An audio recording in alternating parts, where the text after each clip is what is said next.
බර්මියුඩා ත්‍රිකෝණය කියන්නේ ඔයාලා අපි කවුරුත් කතා බහට ලක් කරන බොහොම අద్භූත සිදුවීම් සිදුවන ලොව අතිශයින් ජනප්‍රිය නමුත් තවමත් නොවිසඳුණු අභිරහස් ස්ථානයක්නේ. ඉතින් අද අපි සිව්මන්සලෙන් කතා කරන්න යන්නේ ඒ වගේම අභිරහස් ගණයට වැටෙන ස්ථාන 10ක් පිළිබඳවයි. එහෙමනම් අපි කරුණු විමසලා බලමු මොනවද මේ කියන තැන් කියලා. අංක 10. පාස්කු දූපත්වල මෝයි පිළිම. මෙම දර්ශනීය පිළිම ක්‍රිස්තු වර්ෂ 1250 1500 අතර පමණ කාලයකදී පුරාණ රපා නෝයි ශිෂ්ටාචාරය විසින් ඉදිකරන ලද්දක් බවටයි පර්යේෂකයන් මත පළ කරන්නේ. හොඳින් මතක තබා ගන්න ඒ මතයක් පමණයි. ප්‍රථමයෙන් මෙම පිළිම සොයාගෙන ඇත්තේ ලන්දේසි දේශ ගවේෂකයෙකු වන යාකෝබ් රෙගෙවින් විසින් ඒ වර්ෂ 1772 දී. මෙම දූපතේ මුල් පදිංචිකරුවන් කවුද, මේ පිළිම නෙළුවේ කවුද, කිසිදු ආධාරයකින් තොරව මේවා කෙසේ මෙතනට ගෙනාවද, මෙම පිළිම නෙලීමට භාවිතා කළ තාක්ෂණය කුමක්ද යන්න තවමත් පිළිතුරු සොයාගත නොහැකි ප්‍රශ්න. මෙම දූපතේ මෙවැනි පිළිම 600ක් පමණ ඇති අතර මෙම ප්‍රතිමා මෙතරම් කාලයක් රඳා පැවතීමට හේතුව ලෙස විශ්වාස කරන්නේ ඒවා පොළොව අභ්‍යන්තරයට පදනම දබා සකස් කර ඇති නිසා බවයි පැවසෙන්නේ. අංක 9. හෙස්ඩලන්හි අද්භූත එලි. නෝර්වේහි කුඩා ගම්මානයක 1981 දී ප්‍රථම වරට මෙම අද්භූත එලි දර්ශනය වී තිබෙනවා. මේවා දිවා රැ දෙකේදීම දර්ශනය වී ඇති අතර ඒවා සාමාන්‍යයෙන් සුදු, කහ හෝ රතු පැහැයෙන් දර්ශනය වී තිබෙන්නේ. සමහර දර්ශන තප්පර කිහිපයක් වන අතර පැයකට ආසන්න කාලයක් මේවා දර්ශනය වූ අවස්ථාද වාර්තා වෙනවා. මේවා බහුල වශයෙන් වාර්තා වූයේ 1981 සහ 84 කාලයේදී වන අතර එම කාලය තුල සතියකට 15 වතාවක් 20 වතාවක් පමණ මෙම අද්භූත එලි දර්ශනය වී තිබෙනවා. නමුත් 2010 වන විට මෙම අද්භූත එලි දර්ශනය වී ඇත්තේ වසරකට 10 වතාවක් වගේ පමණ අවස්ථාවක පමණයි. මෙම සිදුවීම පර්යේෂකයන්ව කෙතරම් විමතියට පත් කළාද කියනවා නම් එහි එම එලි පරීක්ෂා කිරීම සඳහාම වෙනම කැමරා පද්ධතියක් පවා ස්ථාපිත කර තිබෙනවා. අංක 8. රිචඩ් ආකෘතිය නොහොත් සහරා කාන්තාරයේ ඇස. අභ්‍යවකාශයට මිනිසුන් යැවීම හා සමානවම මෙම ආවාටයේ විද්‍යාඥයින්ගේ අවධානය දිනාගෙන තිබෙනවා.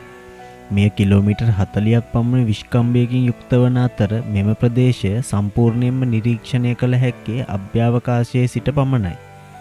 එම කුහරය කාන්තාරයේ ඉතා ගැඹුරින් පිහිටා ඇති බැවින් මෙය කෙසේ නිර්මාණය වූයේද යන්න තවමත් පැහැදිලි පිළිතුරක් නොලැබුණු ප්‍රශ්නයක් වන අතර පර්යේෂකයන් පවසන්නේ බොහෝ විට එය පාෂාණ කාලයක් තිස්සේ කාදනය වීමෙන් නිර්මාණය වී ඇති බවයි. අංක 7. ඉන්දියාවේ ජටිංගා ගම්මානය. මෙම ගම්මානය ඉන්දියාවේ ඇසෑම් ප්‍රාන්තයේ පිහිටා ඇති අතර මේද ලොව අද්භූත ස්ථාන අතරින් ඉතා ඉහළ ස්ථානයක් දිනාගත් තැනක්. මෙහි කඳුකර ගෝත්‍රිකයන් වාසය කරන අතර මෙහි ඇති අද්භූත බව නම් විවිධ ප්‍රදේශවලින් පැමිණෙන දහස් ගණන් පක්ෂීන් මෙම ප්‍රදේශයේදී මැරී වැටෙන බවයි. ඔවුන් මෙම ස්ථානයේදී මෙසේ මැරී වැටෙන්නේ ඇයිද යන්න තවමත් නොවිසඳුන අභිරහසක්. අංක 6.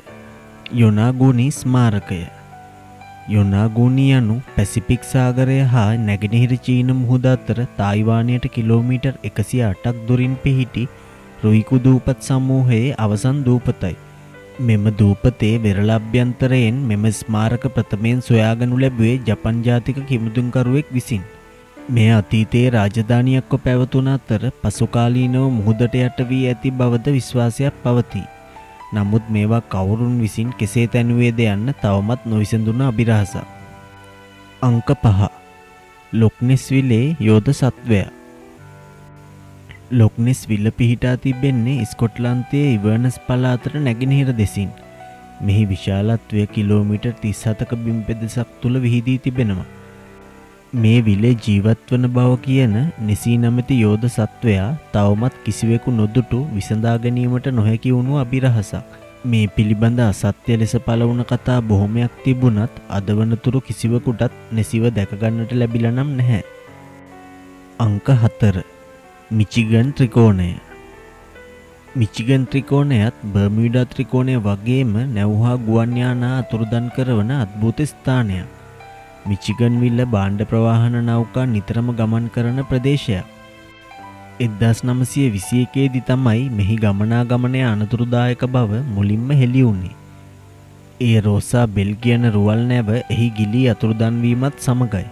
ඒ වගේම 1950 දී ඇමරිකාවේ නෝර්ත් වෙස්ට් අභ්‍යන්තර ගුවන් සමාගමේ ANW 25.1 නමැති ගුවන් යානය මිචිගන් වලට ඉහළින් පියාසර කරමින් සිටියදී එහි සිටි මගීන් සමගම කුණාටුවකට හසු වෙලා විනාශ වුණා. අදටත් එම විනාශ වුණු ගුවන් යානාවේ කළු පෙට්ටිය හෝ කිසිදු කොටසක් සොයාගන්නට හැකි වෙලා නැහැ. අංක 3 ඔරිගන් වෝටෙක්ස්. ඔරිගන්හි අභිරහස් නිවස. ඇමරිකා එක්සත් ජනපදයේ ගෝල්ඩ් හිල් ප්‍රදේශයේ සාඩින් නමැති කලපුවේ පිහිටි නිවසක් තමයි මේ ඔරිගන් වෝටෙක්ස්. එය ඇමරිකානුවන් එකල තහනම් කලාපය යනුවෙන් හඳුන්වා තිබෙනවා.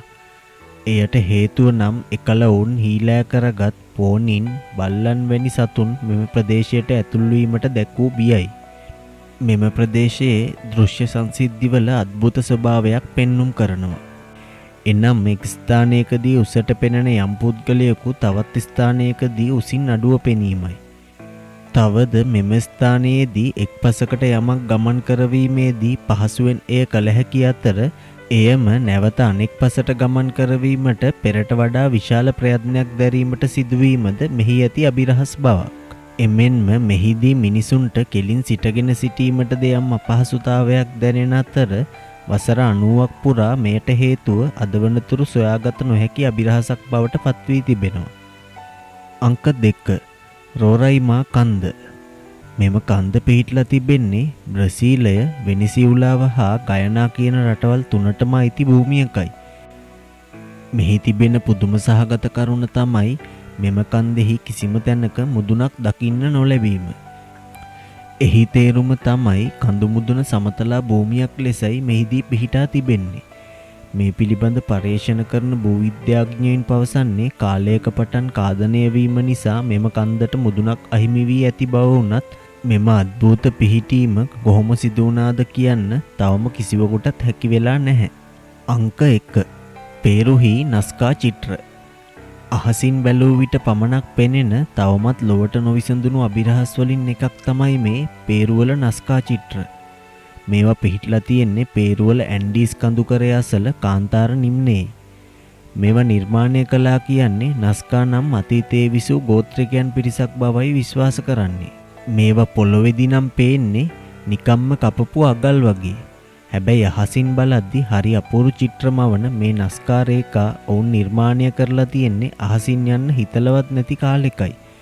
බහුතරයක් දෙනා අතර පවතින මතයක් වන්නේ පිටසක්වල ජීවීන් උදෙසා හෝ දෙවියන් වෙනුවෙන් මේවා නිර්මාණය කළ බවයි. ඉතින් අද අපි කතා කළේ බර්මියුඩා ත්‍රිකෝණය වගේම තවමත් කාටවත් හරියට විසඳ ගන්න බැරි වුණ වැඩි කතාබහට ලක් නොවන ස්ථාන 10ක් ගැනයි. ඉතින් මේ වගේ වීඩියෝ ඔයාලටත් වැදගත් කියලා හිතනවා නම් එකතු වෙන්න අපි එක්ක සබ්ස්ක්‍රයිබ් කරන්න සිව්මන්සල අපිව අදම. යලිත් හමුවනතුරු ඔයාලා හැමෝටම සුබ දවසක්.